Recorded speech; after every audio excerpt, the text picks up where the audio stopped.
James Kaufman, World News Report today. Eric Swalwell's disqualification for California governor's race and Congress. Dead in the water is the only accurate description of Congressman Eric Swalwell's campaign for California governor and perhaps even Congress.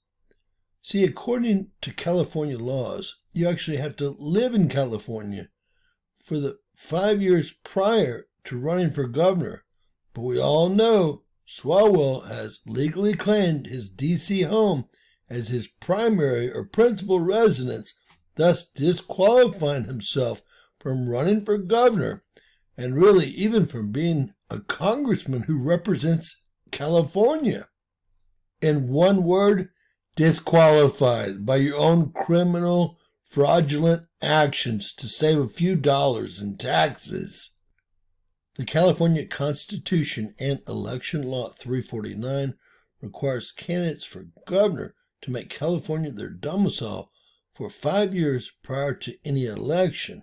And now, because of his fraud that he perpetrated, Federal Housing Finance Agency Director Bill Pulte referred Swalwell to the Department of Justice for potential mortgage fraud violations.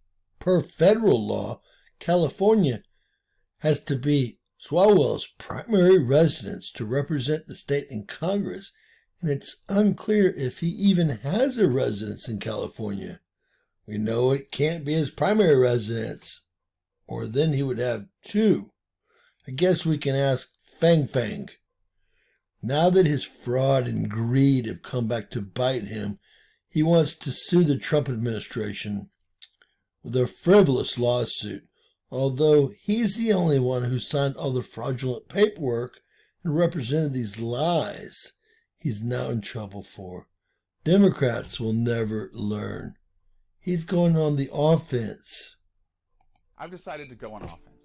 Donald Trump is weaponizing the Department of Justice against his political opponents. In fact, you've probably seen lately, they're going after the mortgages of Adam Schiff, Tish James, Lisa Cook from the Fed Board, and now me, and it's all nonsense. It's because I've been a vocal critic against the president. I'm one of the only surviving lawsuits against him for what he did on January 6th. I was an impeachment manager, and I'm leading the effort in Congress today on January 6th to make sure they don't rewrite it. I'm not going to let him retaliate or make me go silent for what he is doing in our country. You know, the only side of the ball I ever want to be on is offense, so I have brought a privacy suit and a First Amendment retaliation suit against the administration. That's the only language they understand. I hope you take a look at it, and I hope it telegraphs that what Democrats are going to do when we're in the majority and when we have more blue state governors is be on offense and hold them accountable.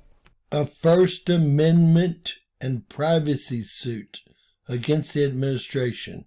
Has anyone stopped him from speaking? I think he just spoke.